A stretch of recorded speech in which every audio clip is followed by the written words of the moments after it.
Bonjour à toutes et à tous, bienvenue dans Rencontre. Aujourd'hui, nous avons un grand plaisir d'accueillir sur notre plateau un écrivain chinois, Monsieur Shen Fuyu. Bonjour, bienvenue sur notre plateau. En fait, vous vivez en France, mais vous écrivez sur la Chine et votre livre intitulé Le village en cendres a été publié en France chez Albin Michel avec un premier tirage à 12 000 exemplaires, un chiffre considérable lorsqu'on sait que les auteurs français voient leur premier ouvrage tiré à 2000 exemplaires en moyenne. Bienvenue sur notre plateau et aujourd'hui vous allez nous parler de votre vie, vos écritures, votre nouveau livre et votre passion pour la littérature. Bienvenue sur notre plateau. En fait, d'abord, je voudrais savoir, parce que vous avez exercé de nombreux métiers avant de devenir écrivain, donc vous avez notamment été pendant 20 ans journaliste. Et qu'est-ce qui vous a amené à devenir écrivain et comment ces expériences ont influencé vos écritures? 我其实是很年轻的时候就有一个做作家的梦想，但是由于 À vrai dire, très jeune, j'avais déjà ce rêve de devenir écrivain. Mais parce qu'il fallait bien gagner sa vie, j'ai d'abord dû travailler. J'ai été charpentier, déménageur, libraire, dactylo. J'ai exercé de nombreuses professions. Ensuite, j'ai été journaliste pendant 20 ans. L'expérience d'avoir vécu au bas de l'échelle sociale a fait que je me suis toujours intéressé au sort du petit peuple. Ma carrière de 20 ans dans le journalisme a beaucoup influencé mon style d'écriture. C'est pourquoi j'écris toujours de la manière la plus concise possible, afin de pouvoir transmettre mes idées le plus rapidement possible au lecteur. Donc qu'il s'agisse du contenu ou de la manière d'écrire, tout cela est intimement lié à l'expérience de ces années-là. 没有我的这个生活的经历，我可能写的内容，那么就是另外一些内容。如果没有记者这个生涯，我的写作的风格，它可能就是完全是另外一种风格。Alors pour mieux comprendre ce que vous avez fait référence comme style, donc je vais plutôt lire un petit bout dans votre livre pour faire une idée à nos téléspectateurs. Alors je vais lire ce qui est trouvé aux premières parties de votre livre, Le jardin de Monsieur He. Le jardin se trouvait sur le chemin de l'école. J'aimais m'y arrêter aussi bien à l'aller qu'au retour. Avec mes copains, nous avions l'habitude de chasser des papillons ou de cueillir des fleurs. Une ou deux suffisaient. Au-delà, M. He se campait devant sa porte en tout sautant, ce qui avait l'air de nous faire fuir. En fait, nous avons vu que votre livre est très concentré sur les expériences dans les villages. En fait, votre livre en traduction française s'appelle Le village en cendres, donc est votre pays natal. Donc, quelle source d'inspiration tirez-vous de votre pays natal?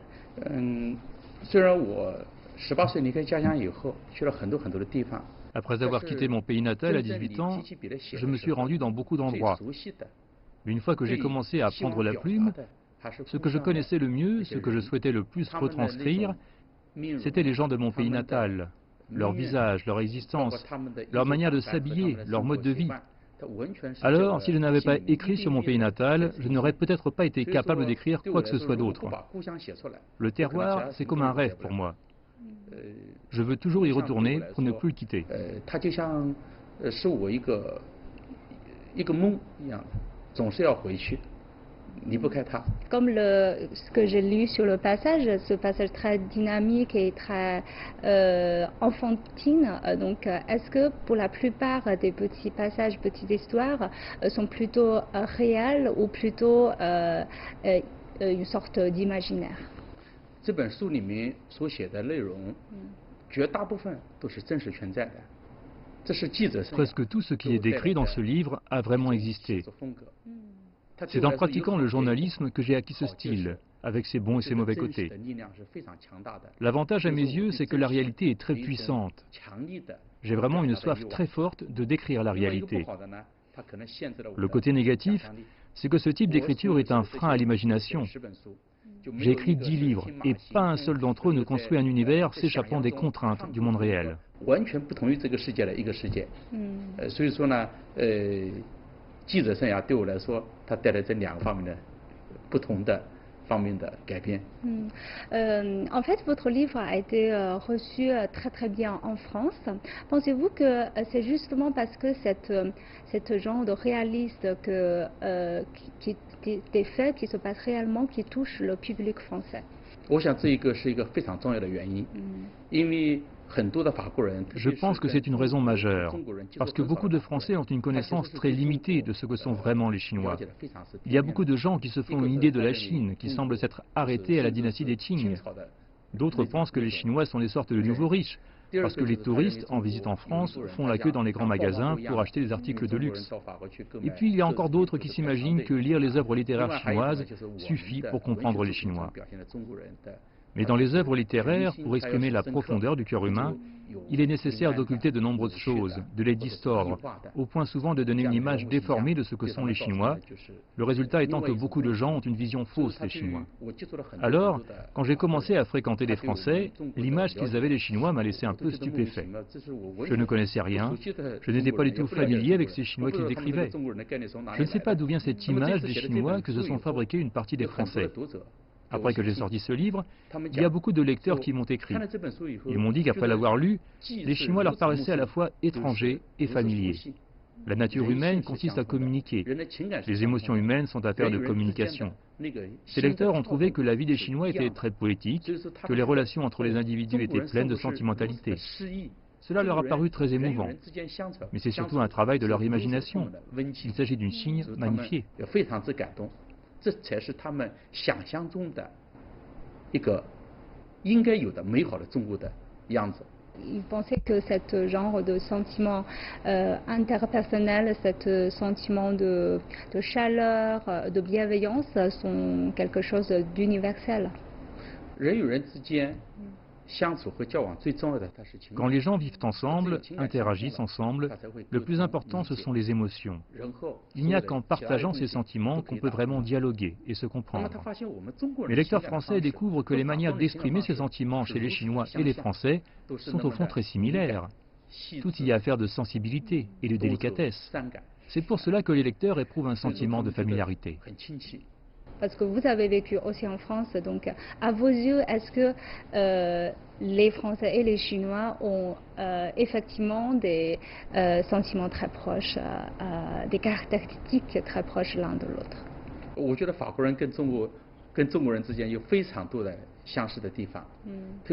Je trouve que les Français et les Chinois ont beaucoup de points communs, surtout s'agissant du caractère et dans la manière de dialoguer avec les autres. Par exemple, nous les Chinois, nous sommes très attachés à notre réputation. Les Français sont pareils.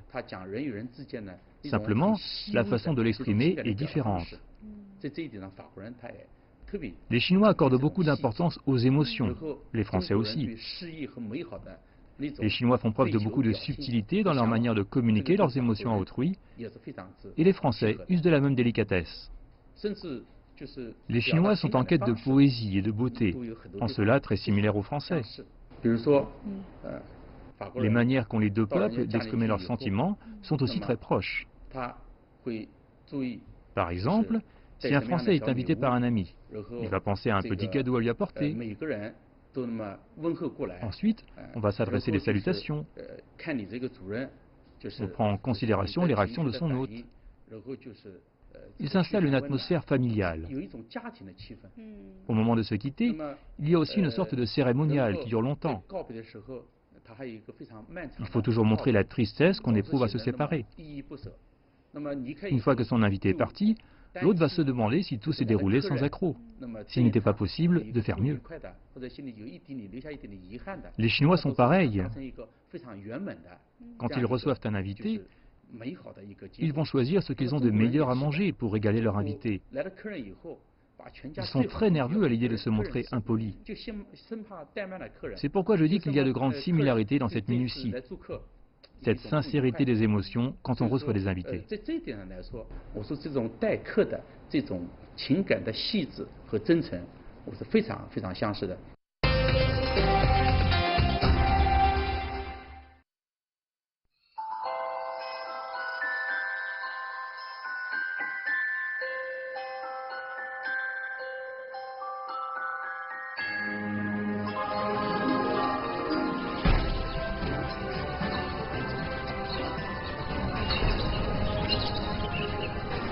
ce dont nous avions besoin était à portée de main, tout autour de la maison familiale. Notre vie quotidienne était si directe, si franche, que l'on pouvait presque y sentir la chaleur d'une main serrée. Une bienveillance générale régnait, elle venait du cœur de chacun.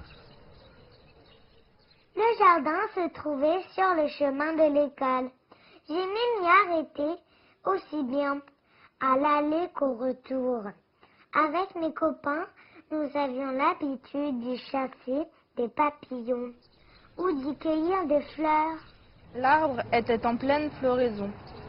À ses pieds, la jeune fille frottait le linge dans une longue bassine en bois, ses mains couvertes de mousse, pleines du parfum des fèves de savonnier. Le barbier déposa sa caisse sur la chaise devant moi. C'était une boîte en acajou, gravée sur les côtés des deux généraux divans, à l'expression féroce. L'un chevauchant un monstre, l'autre son œil massu. Deux hibiscus poussaient au pied du temple de la terre, l'un à l'ouest de la porte, l'autre à l'est. Sous celui de gauche se trouvait un puits dont la margelle portait la trace des cordes qu'il avait usées.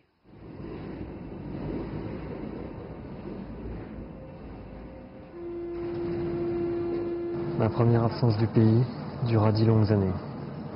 Mon oncle repose pour toujours à l'endroit où il avait vu le jeune homme que j'étais s'en aller dans le lointain.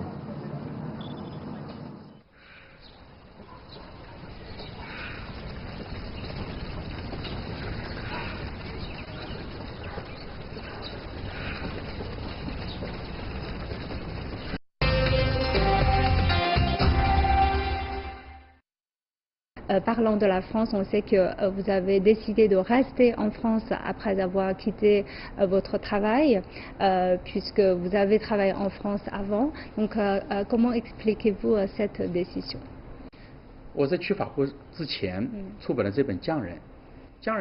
Avant d'aller en France, j'ai publié un livre qui s'appelle « Les villages en cendres ». Il raconte l'histoire d'un village sur une période d'un siècle. Ce récit est aussi un reflet de 100 ans d'histoire chinoise. Après m'être installé pour vivre en France, j'ai eu une autre idée. Je voulais écrire un livre qui reflète presque un siècle de l'histoire du monde. Je trouvais que Paris était le support parfait. Des gens du monde entier, qu'ils soient chinois, français, britanniques, russes, américains, cohabitent à Paris. Leurs vies respectives s'entrecroisent. Donc si je voulais décrire un siècle d'histoire mondiale à travers le destin de plusieurs personnages, une ville comme Paris me paraissait l'endroit idéal. Mais pour écrire un aussi long roman, avec en toile de fond Paris, il était indispensable que j'y habite durablement, que j'expérimente la ville et que je récolte un maximum d'informations.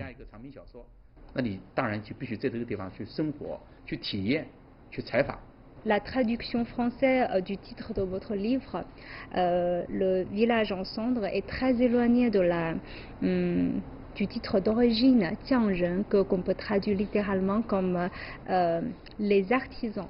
Donc, qu'est-ce que c'est ce processus de traduction?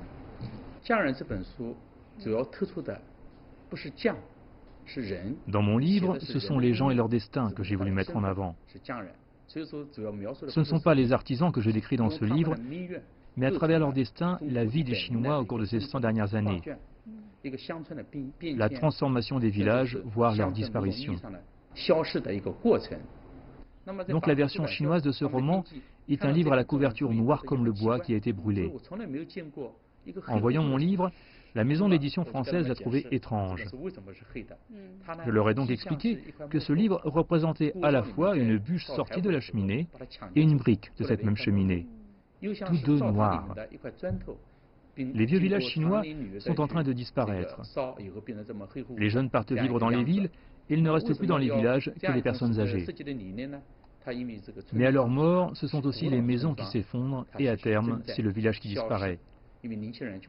La culture agricole est en train de disparaître sous nos yeux, au profit de la culture ouvrière et de l'informatisation.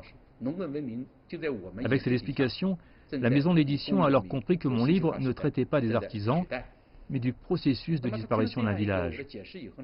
On a donc modifié le titre pour la version française qui est devenue Le village en cendres.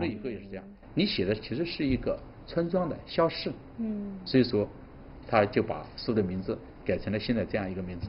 Ah, c'est vrai que le village ensemble, c'est très beau comme titre. En fait, vous avez écrit sur, comme vous avez évoqué tout à l'heure, l'évolution de la société chinoise, de la campagne chinoise, d'une sorte de démantèlement de la campagne chinoise. Donc, avec du recul, quand vous vivez en France, quand vous vivez ailleurs, comment apercevez-vous l'évolution de la société chinoise et surtout la campagne chinoise? 农耕文明被我们现代的这个文明去取代，这是不可避免的。Le remplacement de la culture agricole par la modernité est inévitable. C'est vrai partout dans le monde. Pourquoi les Français ont aimé mon livre? Parce que tout simplement, il retrace ce qui s'est produit en France il y a quelques décennies. Les campagnes françaises sont également en train de disparaître, mais pas de la même manière qu'en Chine. Dans les campagnes chinoises, les maisons sont rasées pour gagner de nouvelles terres cultivables. Les paysans quittent les villages et ne reviennent plus. Mais dans les campagnes françaises, les maisons sont conservées. Et on a assisté dans les années 50 et 60 à un mouvement de retour dans les campagnes. Les artistes et les professionnels qui ne sont pas tenus de travailler dans un bureau choisissent de retourner vivre à la campagne. Les véritables paysans sont en minorité dans les villages. C'est une tendance mondiale et non pas un phénomène propre à la Chine. Mais il est vrai qu'après le début de la réforme et de l'ouverture de la Chine, ce phénomène s'est largement amplifié. Les gens de notre génération sont témoins de la mort des campagnes et gardent en eux une grande nostalgie, parce que leur village natal n'est plus du tout le même et ils n'ont plus de sentiment d'appartenance. La culture agricole est le vecteur de notre culture traditionnelle.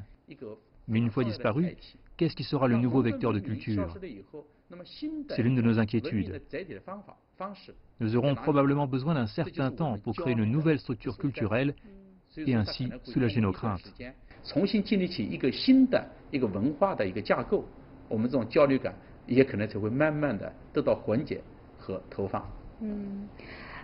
avez évoqué tout à l'heure le développement de l'Internet,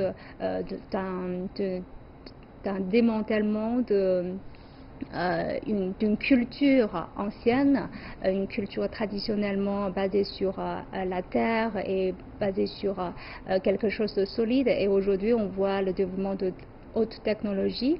On peut constater très directement, par exemple, les habitudes de lecture ont changé. Par exemple, les gens ont plus tendance de lire des informations fragmentées sur leur portable qu'un livre en papier. Donc, comment voyez-vous ce phénomène?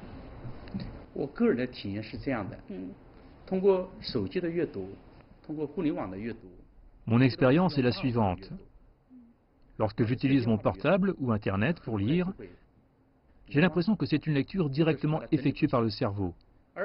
Car c'est une lecture fragmentée, dont les informations seront très vite oubliées parce qu'elles ne sont pas triées. Avec un livre papier, au contraire, c'est une lecture attentive.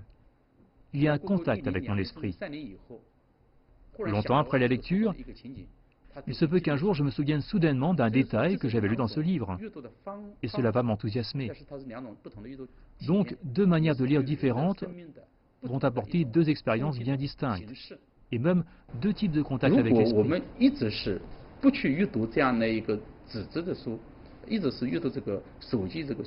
Si nous ne lisons pas de livres papier, mais uniquement des informations fragmentées avec notre portable, notre vitesse de lecture va s'accroître et nos habitudes de lecture vont connaître de profonds changements. Pourquoi voit-on aujourd'hui autant de titres chocs? Parce que les gens pensent que voir un titre est suffisant. Sans lecture profonde, notre rythme de vie s'accélère et nous devenons de plus en plus impatients. Il est alors très difficile de lire et finir un livre de 100 000 ou 200 000 mots. C'est extrêmement regrettable. C'est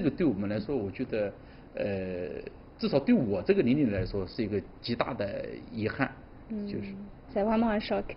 Et on voit que vous sillonnez la Chine et la France et comment ces deux cultures ont-elles influencé votre vision de vie et vos écritures?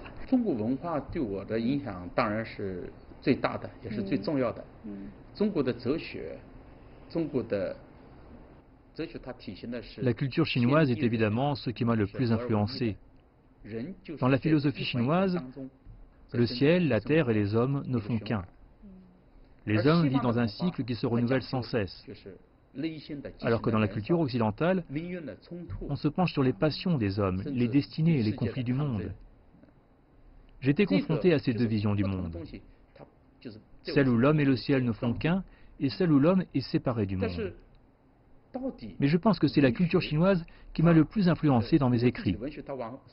Ou plutôt, c'est la culture chinoise que j'ai voulu faire ressortir dans mes écrits.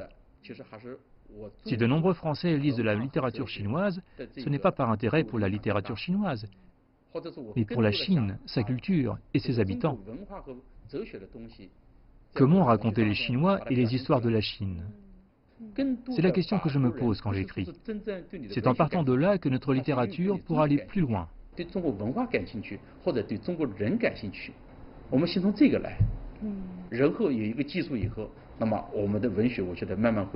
Comment qualifierez-vous ce que vous avez évoqué tout à l'heure de bien raconter la Chine et la vie quotidienne des Chinois? C'est très simple. Parmi les gens qui nous entourent dans la vie réelle, lesquels me touchent, quel destin me touche, qui influence ceux qui l'entourent. Nous montrons ces personnes qui nous impressionnent sincèrement. Et je pense que c'est cela qui bouleverse les gens du monde entier. Comme vous avez évoqué tout à l'heure, la littérature chinoise en France et prenant sur un plan plus large et dans le monde entier, comment voyez-vous aujourd'hui la place de la littérature chinoise sur la scène mondiale?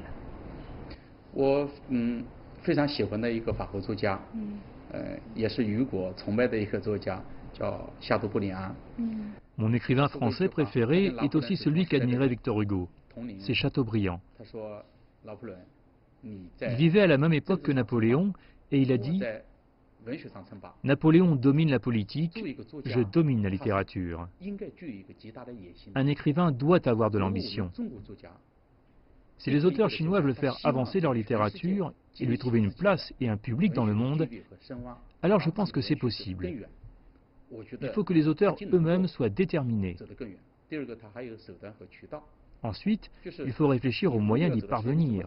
Il faut tout d'abord avoir une bonne traduction, puis une bonne promotion.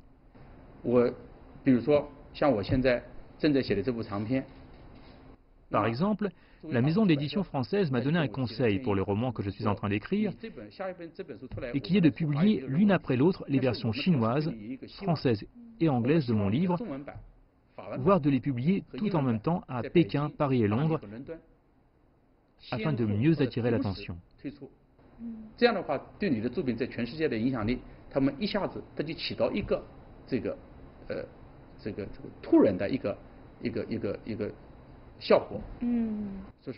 À vrai dire, je ne connaissais personne à mon arrivée à Paris. J'ai remarqué que la littérature et la culture chinoise, et même les Chinois, étaient mal compris par les étrangers. J'ai sincèrement envie de leur faire découvrir ce que je sais de la Chine et des Chinois. Mon premier livre, publié en France, a été tiré à 12 000 exemplaires. Même s'il n'y a eu qu'un peu plus de 10 000 personnes qui pourront lire mon livre, je pense que c'est utile. Pour les étrangers, pour les téléspectateurs étrangers qui n'ont peut-être pas la possibilité de venir en Chine maintenant ou qui veulent connaître la Chine à travers vos œuvres, donc quel livre vous allez les recommander et quel est le livre préféré parmi toutes les œuvres que vous avez écrites?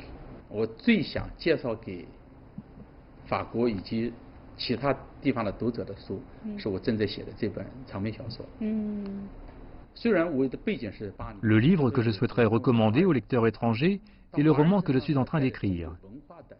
L'histoire se déroule à Paris, mais le personnage principal est chinois et apporte avec lui la culture chinoise. Je décris dans ce roman les différences culturelles, mais également le mélange des cultures orientales et occidentales.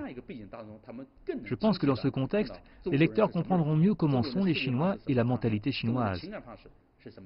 Donc mon œuvre préférée est celle que je n'ai pas encore achevée, mais qui sortira l'année prochaine.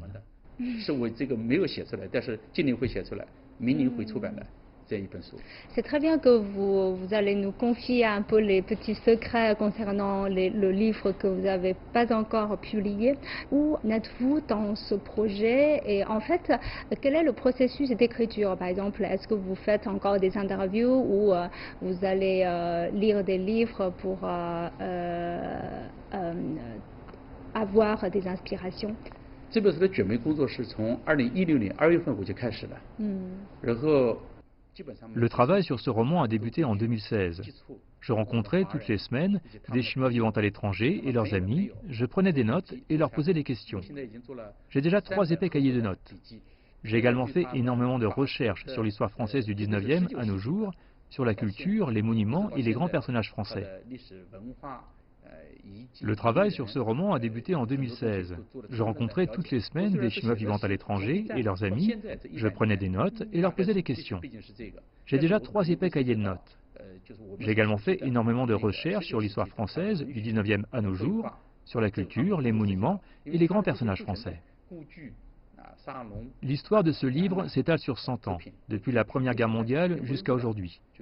On y retrouvera évidemment la littérature, la peinture, les salons et les œuvres du 19e qui ne sont si familiers car ils existent toujours et on ne peut pas en faire abstraction. Tout ce travail, effectué en grande partie au moyen d'entretiens, a duré 3 ans. Je raconte principalement le destin des gens, la vie de ces Chinois vivant à Paris et celle des Français, des Américains, des Anglais, voire même des Russes liés à leur destin.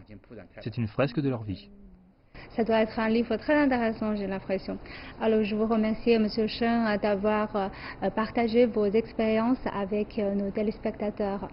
Et je vous remercie d'avoir suivi notre discussion. À la prochaine.